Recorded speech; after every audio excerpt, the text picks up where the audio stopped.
un village de paradoxe. Tiguéré, l'école est arrivée presque avec les indépendances. Déjà, nous avons nos premiers... Il y a des produits de l'école qui sont allés à la retraite, c'est-à-dire qu'ils ont 60 ans. Tiguéré est un village de paradoxe parce que, au-delà du village qui semble très petit, nous avons plus de 10 professeurs d'université. Nous avons des consultants à l'international. Nous avons des hauts cadres de l'administration sénégalaise. Nous avons également des hauts cadres de l'éducation. Énormément de cadres qui vivent dans ces villages.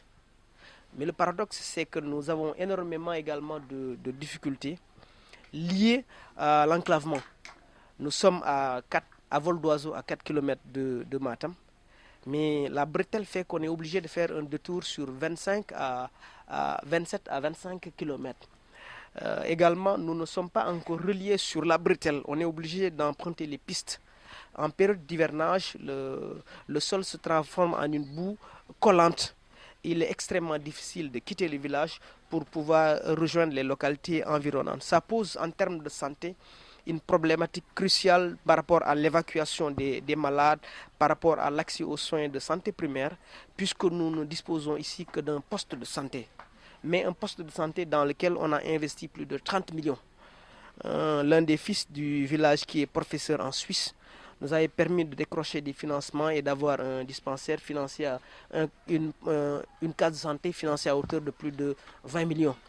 Les villageois se sont également mobilisés pour construire un logement pour l'infirmier, pour le personnel de santé.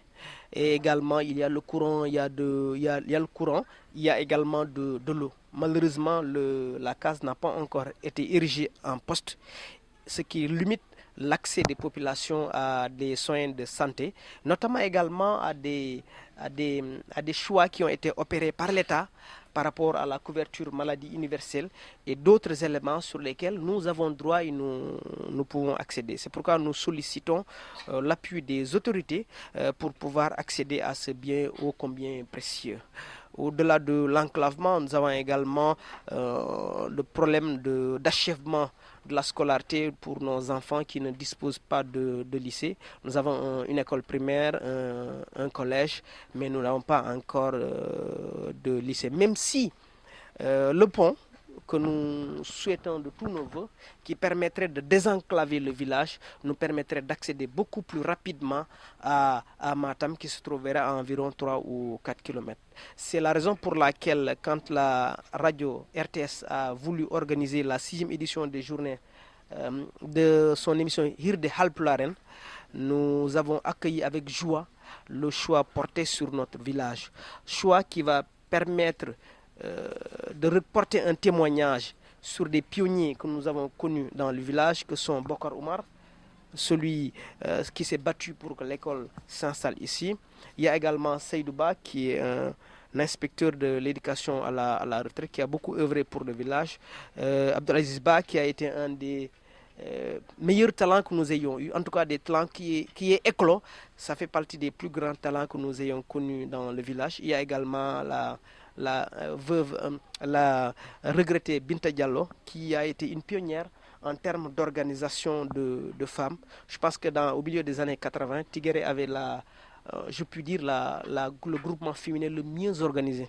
C'est d'ailleurs la raison pour laquelle, à l'époque, Madame Maïmouna Kane s'était déplacée jusqu'au village pour encourager les femmes du village. L'extension du réseau de la Sénélec est également une problématique à laquelle nous sommes confrontés. L'eau, parce que notre château d'eau, je pense, date maintenant de plus de 10 ans. Et le château d'eau également c'est avec l'implication de Feu Djibeba, qui est également un fils du village qui est décédé, qui s'était beaucoup investi pour que le village dispose de l'eau en abondance. Il fait également partie des pionniers à qui le village rend un hommage à pied. Donc ces journées, c'est juste pour nous retrouver. La Mauritanie. Tout à fait. Il y a le réseau, en tout cas L'opérateur de téléphonie, celui qui prétend être le plus puissant, son réseau est complètement parasité par celui de la Mauritanie. En quelque sorte, nous qui sommes dans le Dandemayo, il ne s'agit pas seulement de Tigué, c'est tout le Dandemayo, nous fonctionnons à partir du roaming. Nous sommes des Sénégalais qui payons le téléphone aussi bien à la Mauritanie qu'au Sénégal. Parce que quand vous nous appelez, c'est déjà le réseau de la Mauritanie. C'est comme si nous étions à la Mauritanie. Ça, c'est une injustice à laquelle on a du mal on a du mal à comprendre dans la mesure où nous avons de cesser d'interpeller les autorités par rapport à ces difficultés-là. Pour également la case de tout petit, on avait décroché un financement. On nous avait demandé de chercher une délibération de la communauté rurale pour que la construction puisse se faire. Nous avons notre délibération, mais nous attendons toujours la pose de cette première pierre. Les jeunes manquent d'infrastructures pour s'épanouir. Il y a pas le terrain, c'est un terrain vague.